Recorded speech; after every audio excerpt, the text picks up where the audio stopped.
الرحمن الرحيم إن الله يأمركم أن تؤدوا الأمانات إلى أهلها وإذا حكمتم بين الناس أن تحكموا بالعدل إن الله نعم ما يؤذكم به إن الله كان سميعا بصيرا صدق اللہ العظیم۔ یہ سورۃ النساء کی آیت رکوع کی ایک آیت ہے۔ آیت کا ترجمہ یہ ہے، بے شک اللہ تعالیٰ تم کو اس بات کا حکم دیتا ہے کہ امانتیں ان کے اہل تک پہنچاؤ، اور جب فیصلہ کرو لوگوں میں تو عدل و انصاف سے فیصلہ کرو۔ اللہ تعالیٰ کیا یہ اچھی نصیحت تم کو کرتا ہے، بے شک اللہ سب کچھ سننے والا اور دیکھنے والا ہے۔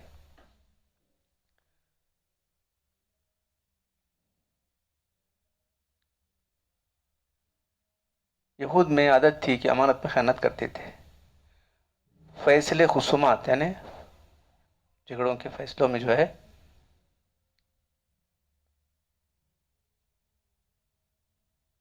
رشوت وغیرہ کی وجہ سے کسی کی خاطر و رعایت کے خلاف، حق کے خلاف فیصلے کرتے تھے۔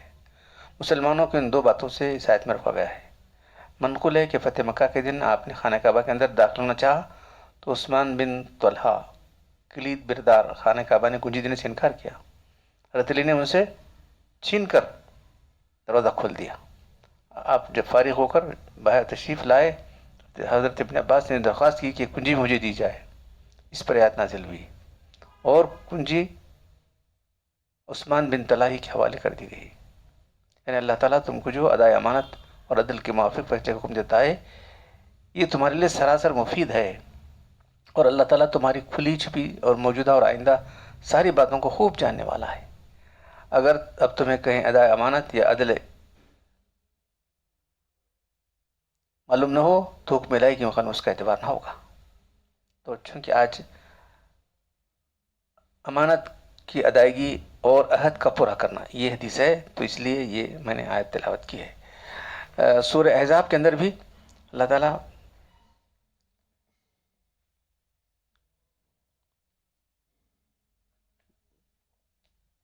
سورہ احزاب کی آخری رکوع میں اللہ تعالیٰ بیان کرتے ہیں کہ جو ہے ہم نے امانت پیش کی، ان عرضنا الامانۃ علی السماوات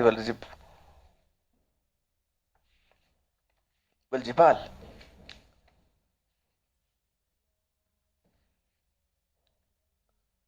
ان عرضنا الامانۃ علی السماوات والارض والجبال فابین ان یحملنها واشفقن منها وحمل الانسان انه كان ظلوما جهولا ليعذب الله المنافقين والمنافقات والمشركين والمشركات ويتوب الله على المؤمنين والمؤمنات وكان الله غفورا رحيما۔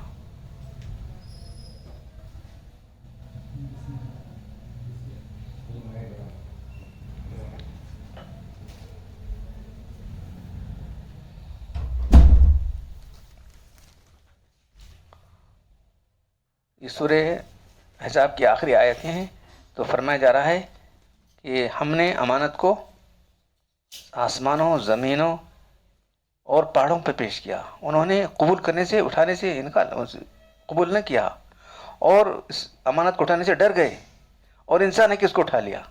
انسان بڑا بے ترس اور نادان ہے، تاکہ اللہ تعالیٰ عذاب دے منافق مردوں اور عورتوں کو، شرک کرنے والے مردوں عورتوں کو، اور معاف کرے ایمان والے مردوں عورتوں کو۔ اللہ بہت معاف کرنے والا اور رحم کرنے والا ہے۔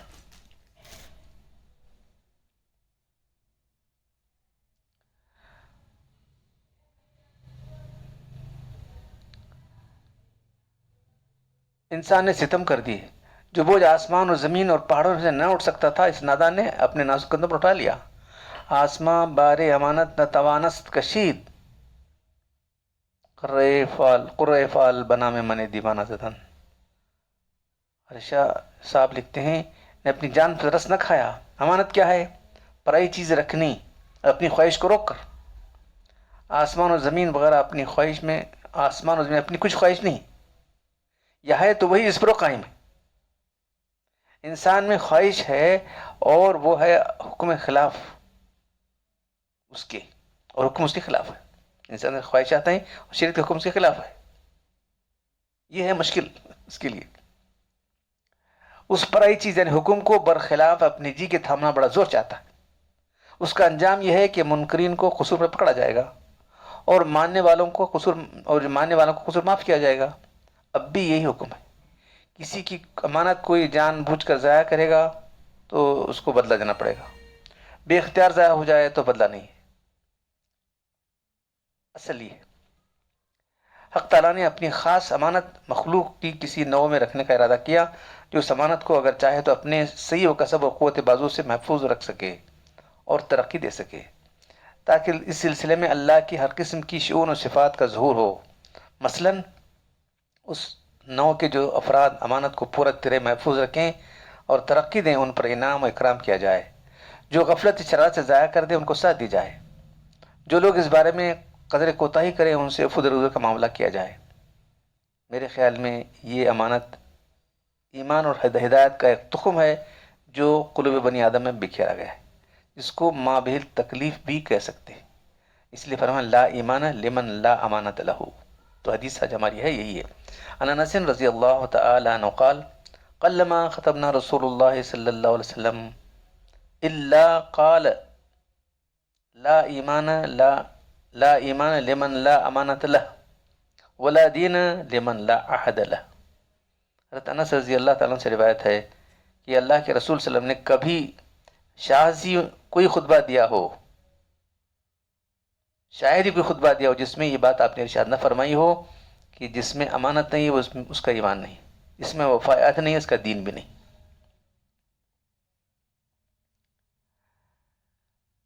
اسی کی نگہداشت اور کرنے سے ایمان کا درجہ اٹھتا ہے. گویا بنی آدم کی قلوب کی زمین بنی آدم کے قلوب اس کی زمین ہے. بیج بھی اس نے ڈال دیا اللہ تعالیٰ نے. بارش برسانے کے رحمت کے بادل بھی بھیجے جن کے سینوں سے وہی الہی کی بارش ہوئی.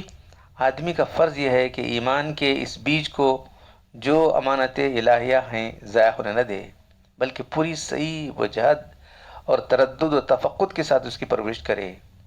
مبادا کیسا کہ غلطی سے یا غفلت سے یہ بیج اگنے کے بجائے سوخت ہو جائے. اسی کی طرف حدیث حذیفہ میں اشارہ کیا گیا ہے ان الامانۃ نزلت فی السماء فی جذر القلوب الرجال ثم علموا من القرآن. امانت جو ہے آسمان سے نازل ہوئی لوگوں کے دلوں پر، پھر انہوں نے قرآن کے ذریعے اس کو جانا.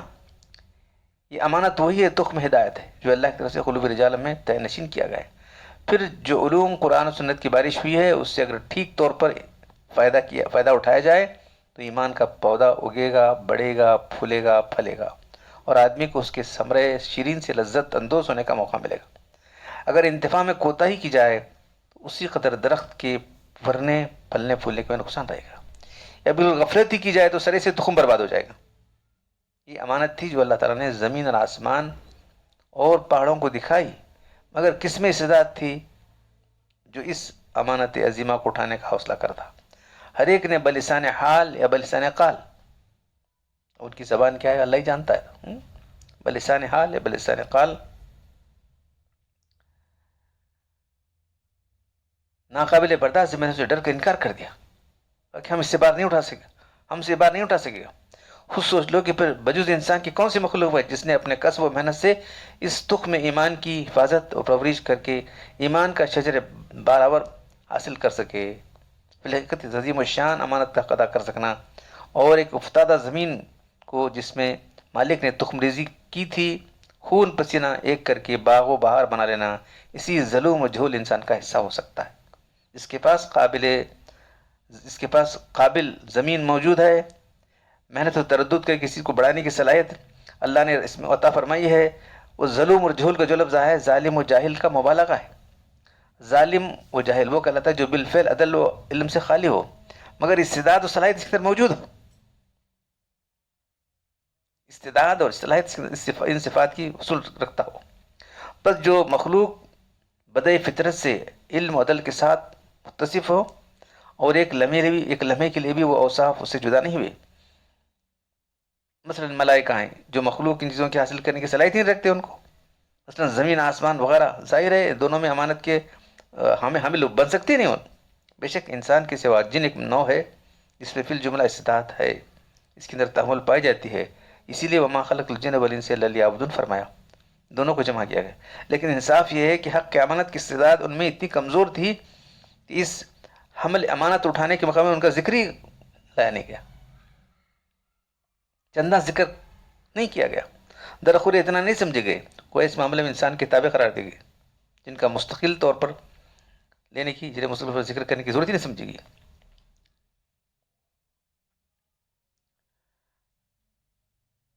یتوب اللہ، اس کی فرمایا جا رہا ہے اس آیاتوں کے اندر، لی منافقین کو اللہ عذاب دے. جو امانت کا بیج انسان کے دل میں تھا اس کو انہوں نے باور نہیں کیا، تو اس لیے یہ حال ان کا ہو گیا. کیا جہنم میں جانا پڑے گا ان کو. لیعذب اللہ، ان کو عذاب دے گا منافقین کو، منافق مردوں عورتوں کو، مشرکین مردوں عورتوں کو. اور ایمان والوں پر اللہ تعالیٰ جو ہے مہربان ہوگا. اس لیے یتوب علی المؤمن کے معنی معاف کرنے کے نہیں، بلکہ ان کے حال پر متوجہ ہونے کی، مہربانی کرنے کی. یہ مومنین کامل کا بیان ہوا. اور جو قاصرین ہیں ان کے لیے بھی کیا ہے، کان اللہ غفور رحیم، اللہ جو قاصرین مقصرین ہیں ان کی طرف فرما دیا کہ اللہ تعالیٰ بہت معاف کرنے والا ہے. تو امانت سے مراد یہ عظیم امانت ہے جو بندے دیتے ہیں، وہ امانت ہے. اللہ جو انسان کے پاس رکھا ہے وہ بھی امانت ہے. تو ہماری ساری چیزیں اللہ کی امانت ہے. تو ایمان والا، ایمان جس کے اندر امانت کی صفت نہیں تو ایمانداری نہیں. اس طرح جو لفظ آیا ہے تو شرح نے وہی لکھا، مولانا فضل محمد صاحب نے یہی لکھا ہے، اگر امانت سے تکلیف شریعہ، جو شریعت ہے یہ ہم کو اٹھانے کے لیے ذمہ دار بنائے گئے، کسی دوسروں کو نہیں بنایا اللہ نے. شریعت کا مکلف کس کو بنایا؟ ایمان والوں مسلمانوں کو بنایا.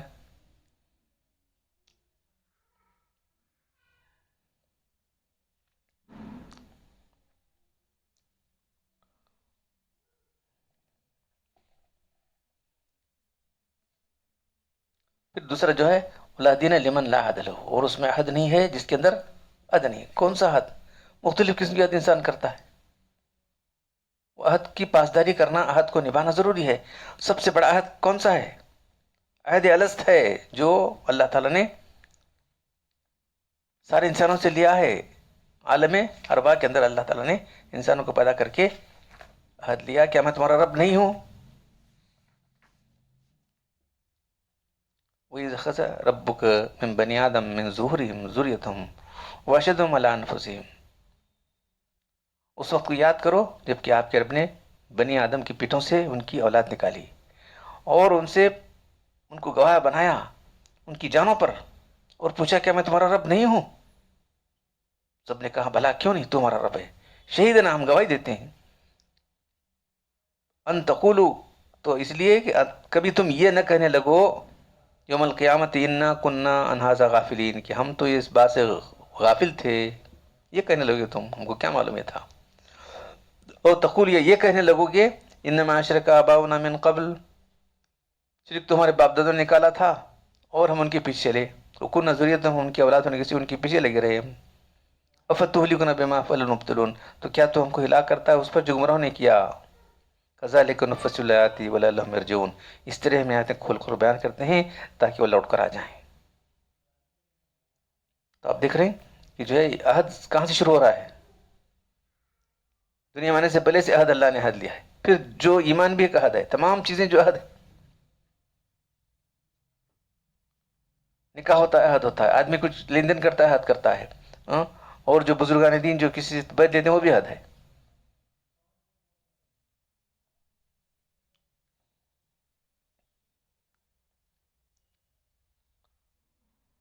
میثاق خاص کے بعد یہ میثاق عام کا ذکر کر کے تمام ذکر کرتے ہیں. تمام عقائد حق کا، ادیان ثوابی کا بنیادی پتھر کیا ہے؟ وہ پتھر یہ ہے کہ انسان خدا کی ہستی اور ربوبیت عامہ پر اعتقاد رکھے. مذہب کی ساری عمارت اسی سنگ بنیاد پر کھڑی ہوئی ہے. جب تک یہ اعتقاد نہ ہو، مذہبی میدان میں عقل و فکر کی رہنمائی اور انبیاء اور مرسلین کی ہدایت کچھ نفع دے سکتی. اور پورے غور و تأمل سے دیکھا جائے تو آسمانی مذہب کے تمام اصول و فروع بالآخر خدا کی ربوبیت عامہ کے اسی عقیدے پر منتہی ہوتے ہیں، بلکہ اسی کے تھے میں لپٹے ہوئے. عقل سلیم اور وہی الہی، وہی وہ الہام اسی اجمال کی شرح کرتے. بس ضروری تھا کہ تخم ہدایت سے کل آسمانی ہدایت کا مبدا اور منتہا اور تمام ہدایت ربانیہ کا وجود مجمل کہنا چاہیے تھا، عام فیض تمام انسانوں کے اندر بکھیر دیا جائے. بالکل سب کو ٹھہرا کے اللہ تعالیٰ پوچھ رہا کیا میں تمہارا رب نہیں ہوں؟ ہر ایک جو ہے اقرار کر لے، کسی کی استثناء نہیں، کوئی ایکسیپشن نہیں. تمام نوع انسان کے افراد میں بکھیر دیا جائے تاکہ ہر آدمی عقل و فہم اور وہی الہی کی اس آبیاری سے اس تخم کو شجر ایمان و توحید کے درجے تک پہنچا سکے. اگر قدرت کی طرف سے قلوب بنی آدم میں ابتدان یہ تخم ریزی نہ ہوتی، اور اس سے زیادہ اور سب سے زیادہ اساسی وہ جوہری عقدہ کا حل ناخن عقل و فکر سے سپرد کر دیا جاتا، صرف عقل کے سپرد کر دیا جاتا ہے. یہ عقل سے تمہیں سوچ کو لے لو خدا ہے کہ نہیں ہے. ہر آدمی خدا کو مانتا ہے، بہت ہی کم لوگ ہوں گے خدا کو نہیں ماننے والے بھی. ان کی زندگیوں کے حالات اگر آپ دیکھ کر دیکھیں گے، جو خدا کا نہیں ماننے والا تھا پوری طرح، اے خدا تمہیں مدد کر کے تھے مرتے وقت بیمار تکلیف مصیبت کا، اگر کوئی خدا ہے تو میری مدد کرے کر رہا ہو. جو بالکل ہی خدا کا انکار کرنے والے تھے، اس کی یہ خدا کو ماننا انسان کی فطرت کے اندر ہی یہ جو ہے مضبوطی سے جمع دیا گیا ہے. اس کے اندر جو ہے اس کی فطرت کے اندر جو پرو دیا گیا ہے، وہ نکل سکتا نہیں. وہ صرف عقل کی یہ اگر یہ مسئلہ ناخن عقل فکر سے جاتا تو یقیناً یہ مسئلہ بھی منطقی استدلال کی بھلیوں کے اندر پھنس کر ایک نظری مسئلہ بن جاتا. اس پر سب تو کیا اکثر لوگ بھی متفق نہ ہو سکتے تھے، جیسے کہ تجربہ بتلاتا ہے. فکر و استدلال کی ہنگامہ آرائیاں اکثر اتفاق زدہ اختلافات کے نتیجے پر منتجب ہوتی ہیں. اس لیے قدرت نے جہاں غور و فکر کی قوت اور نور وحی اور الہام کے قبول کرنے کی استعداد بنی آدم میں ودیت فرمائی ہے، اس طرح اس اساسی عقیدہ یعنی خدا کو ماننے کا عقیدہ ان کو فطرتاً بھرور کیا. یہ تعلیم سے عقل سے آنے کا نہیں، فطرتاً ہر انسان خدا کو مان. اب وہ کسی کو غلط مان لے رہا ہے، کوئی کیا بول رہا ہے، کوئی کیا بول رہا ہے، کوئی کسی الگ انداز سے، کوئی تین خدا مان لے رہا ہے، کوئی پتھر کو بس خدا کو ماننا ہے. یہ کہاں سے آئے؟ یہ حدیث کی وجہ سے غلط طریقے سے خدا کو مان رہا ہو.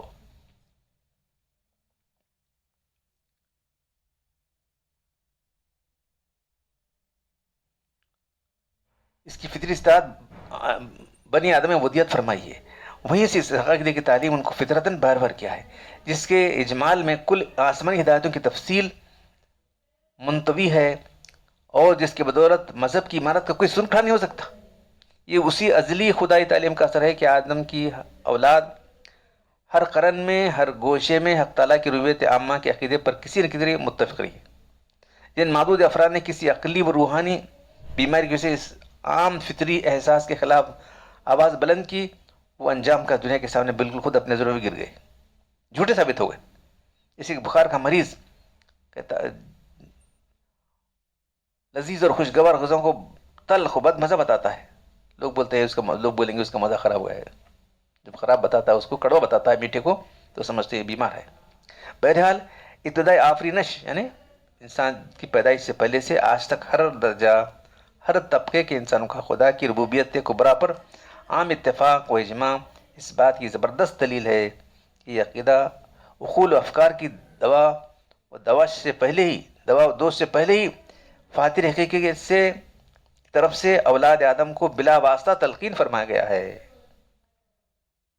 ورنہ فکر و استدلال کے راستے سے ایسا اتفاق پیدا ہونا ناممکن ہے. اللہ کو ایک معنی کیسا ممکن ہے؟ پیدائش سے لے کر پوری دنیا کے لوگ خدا کو مار رہے ہیں، وہ کسی اور کو خدا کے سمجھ مار رہا ہو، یہ اور بات ہے. کیسا ہو سکتا ہے؟ تو یہ اللہ تعالیٰ کی طرف سے جو عہد الست ہوا ہے وہی اسی کا اثر ہے. قرآن کریم کی امتیازی خصوصیت ہے کہ اس نے آیات حاضرہ میں عقیدے کی اس فطری یکسانیت کے اصلی راز پر روشنی ڈالی. بلا شبہ ہم کو یاد نہیں ہے کب تھے، کب اللہ لیا، کیا ہے یہ. اور بعض ہمارے بزرگان دین کہ انہوں کہتے ہیں ہاں مجھے اچھی طرح یاد ہے، مجھے یاد ہے، وہ میں نے قالو بلا کہا تھا، میرے بازو کون ٹھہرتے، مجھے یہاں تک یاد تھا. ایسے ہمارے بزرگ ہیں.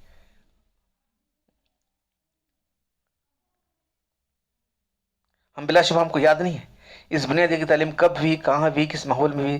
تاہم جس طرح ایک لیکچرر اور انشاء پرداز کو یقین ہے کہ ضرور اس کو ابتدائی عمر میں کسی نے الفاظ بولنے سکھائے. اب ایک بچہ ہوتا ہے آج بڑا انشاء پرداز بن گیا ہے، اس کو اس کو جو حروف سکھائے گا نا کسی نے، اب یاد نہیں اس کو کون حروف سکھائے، پہلے سکھائے گا نا ضرور. حروف سکھانا، الفاظ سکھانا، جملے بنانا سکھانا، کوئی سکھایا کہ نہیں اس کو بولو. آج بڑا انشاء پرداز بنا ہوا ہے، بڑا بڑی کتابیں لکھنے والا بنا ہوا ہے، بڑا محرر بنا ہوا ہے. کیسا بنا اس کو یاد نہیں ہے. بہرحال اس کو حروف سکھانا سکھائے، کسی نے سکھائے ہوں گے بغیر حروف کی سکھائے ہوئے، بغیر جو ہے الفاظ سکھائے ہوئے، بغیر جو ہے جملے سکھائے، کیسے آ سکتا اس کو. یہی بات ہے. اس بات کی یہ ہے کہ ضرور اس کو، اس انشاء پرداز کو یقین ہے کہ ضرور اس کو ابتدائی عمر کسی نے الفاظ بولنے سکھائے، جس کو ترقی کر کے آج اس مرتبے پر پہنچا ہے. وہ پہلا لفظ سکھانے والا اور سکھانے کا وقت، مکان، دیگر خصوصیات مقامی، بلکہ نفس سے سکھانا بھی یاد نہیں اس کو. کہاں سیکھے کیا معلوم، لیکن اب اتنا بڑا گیا تو وہ سیکھ کے بری کیسے آ سکتا اس کو. اس طرح بنی نوع انسان کے علی اختلاف الاقوام و اجیال عقید ربوبیت الہی پر متفق ہونا اس کی کھلی دلیل ہے کہ یہ چیز بد فطرت ہے نا. فطرت کی ابتدا کسی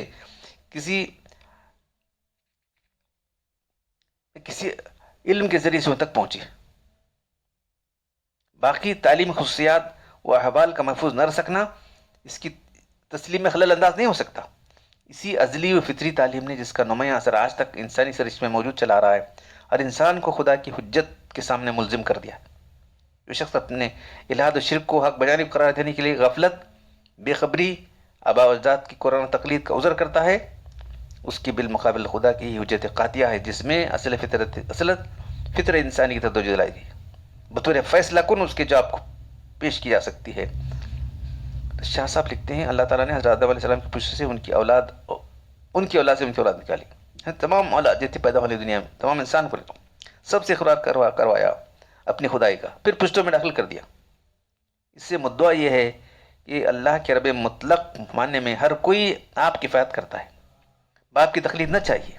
باپ شرک کرے گا تو بیٹے کو جو ایمان لائے، اور کسی کو شبہ ہو وہ حد یاد نہیں رہتی پھر کیا حاصل. تو یوں سمجھو کہ اس کا نشان ہر کسی کے دل میں ہے اور زبان پر مشہور رہا ہے. سب کا خالق اللہ ہے، سارا جہاں قائل ہے.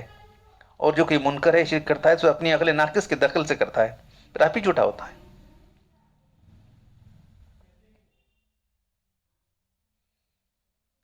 تو بہرحال یہ حدیث کی تشریح جو ہے قرآن کی آیت سے آپ کے سامنے آ گئی کہ انس رضی اللہ تعالی عنہ قال قلما ختمنا رسول اللہ صلی اللہ علیہ وسلم الا قال لا ایمان لمن لا امانت له ولا دین لمن لا عہد له. حضرت انس رضی اللہ تعالیٰ عنہ سے روایت ہے کہ اللہ کے رسول صلی اللہ علیہ وسلم نے شاذ و نادر ہی کوئی خطبہ دیا ہو جس میں آپ نے بات نہ فرمائی ہو، جس شخص میں امانت نہیں ہے اس میں ایمان نہیں، اس میں وفا عہد نہیں ہے اس میں دین نہیں. تو شارح نے ہی بات لکھی ہے، حوالہ جو ہے اس کا دیا ہے.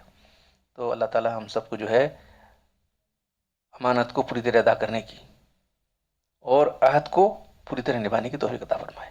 سبحان ربک رب العزت عما یصفون وسلام علی المرسلین والحمد للہ رب العالمین.